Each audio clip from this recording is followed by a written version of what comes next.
no início da reunião ministerial. Era para ser uma reunião de trabalho, mas virou uma reunião ali de propaganda, todo mundo com um bonezinho, menos a Gleisi Hoffmann, não quis colocar o boné. Escrito "O Brasil é dos brasileiros", acho que é isso, Maria me corrija aí se a frase não for essa. E o Lula ali usando a reunião como palanque para fazer críticas ao Donald Trump e o Jair Bolsonaro. A gente já comentou aqui o que a gente avalia com relação a isso, Mário. Eu queria ouvir a tua opinião. Como é que você chamou, Neila, os bonezaço? O bonezaço. Tinha o motociata, agora tem o bonezata. Bonezaço.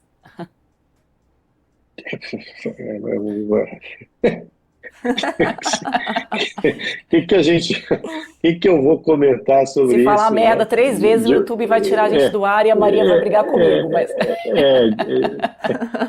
vamos pedir música no Fantástico.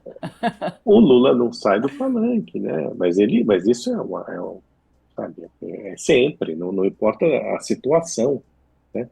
Ele está sempre no palanque e agora ele deve estar muito animado, né? Eu acho que essa reunião com esses bonés é prova disso. Ele está muito. Olha que coisa ridícula, né? É um Ridículo. negócio. É um negócio. Gente, olha, eu estava olhando outro dia no Twitter também cenas do Maduro, né? Com os militares meio barrigudos convocando os militares meio barrigudos para resistir aos americanos, né? Aí você olha essa cena.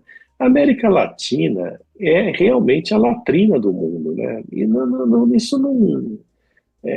Se bem que, olha, o trumpismo é capaz de fazer a mesma coisa, né? O Trump transformou o Salão Oval da Casa Branca, com aqueles dourados todos, né? Sei lá, parece casa de traficante, né? Rico, né? Mas, assim, é de um ridículo atroz. Você vê um monte de marmanjo, né? Com esse boné, numa reunião ministerial. Bom, isso é fruto do entusiasmo do Lula, provavelmente com os resultados aí das pesquisas, né, que mostram que ele aumentou a vantagem que ele tinha em relação aos eventuais concorrentes na eleição presidencial, né? Ele só pensa nisso, né? O Lula só pensa nisso.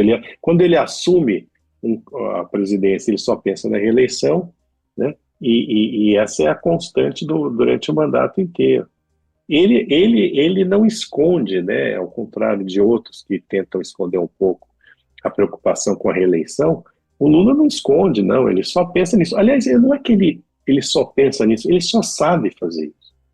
Né? Não dá para achar que o Lula possa ser diferente, entendeu? Um governante responsável, com ideias claras, com projetos claros, com diagnósticos precisos. Não, ele vive, ele transforma tudo em palanque, porque ele nasceu assim, né? Ele nasceu num palanque, o palanque sindicalista, né? E ele nunca saiu desse palanque, quer dizer, ele só mudou o gênero do palanque, né? O palanque sindicalista ele foi para o palanque político, né? Explicitamente político. E de lá não sai, né? Você tinha assim, era muito bom que o Brasil tivesse um presidente que tivesse dificuldade no palanque, né, para ir para o palanque, porque ele é um sujeito tão cheio de substância, né, que ele teria dificuldade em em ter um discurso fácil de palanque, né? Nós tivemos um exemplo disso que era o Fernando Henrique, né? Fernando Henrique Cardoso, e podem me chamar do que for aqui, isentão tal, mas ele certamente é um ponto fora da curva na presidência da República, na história republicana do Brasil, inclusive, né? Com todos os defeitos que ele possa ter tido, inclusive o maior deles foi instituir a reeleição, né? A reeleição é o grande mal do Brasil, e foi o Fernando Henrique quem instituiu. Seria ótimo que a gente tivesse isso, quer dizer, um presidente que tivesse que aprender a subir em palanque, não fosse da natureza dele viver no palanque. Agora não é só isso. Lula não é mais nada do que isso. E quando ele tem números que lhe parecem positivos, né, ele ainda fica mais entusiasmado. Né? O Lula deve estar no palanque, olha, ele deve fazer discurso de palanque até em casa, né?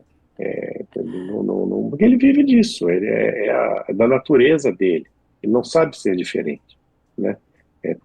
Então, é triste, né? Agora, O problema é que o claro que nós discurso temos. ficou, além disso tudo que você colocou, o discurso ainda ficou repetitivo, né? Aquela pessoa que fica É, repetindo, claro. repetindo, repetindo sempre a mesma história. E até que chega uma hora que você cansa de ouvir, né? Porque no começo você faz uma cara de que você não ouviu a segunda vez, finge que não ouviu pela terceira, mas lá pela 10ª vez você já diz, olha, você já me contou esse caso aqui, né?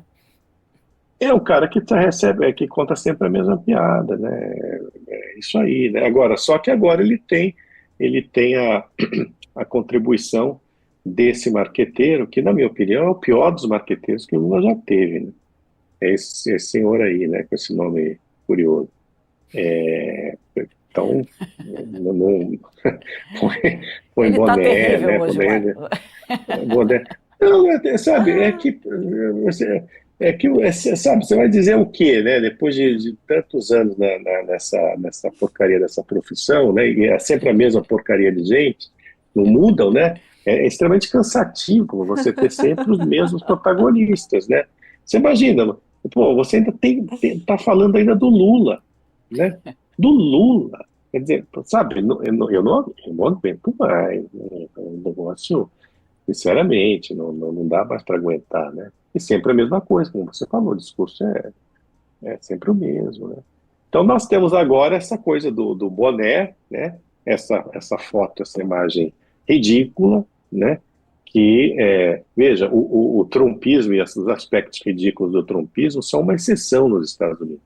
Nosso problema é que esse tipo de coisa aí é a nossa regra, né? A exceção é gente como o Fernando Henrique. Há uma diferença aí, e que não é pouca. É, virou briga de torcida quando a gente devia estar tratando, né, com mais seriedade desse tipo de assunto que está prejudicando, né? A gente está falando aqui dessas medidas do Trump, está prejudicando a economia do país. E quando isso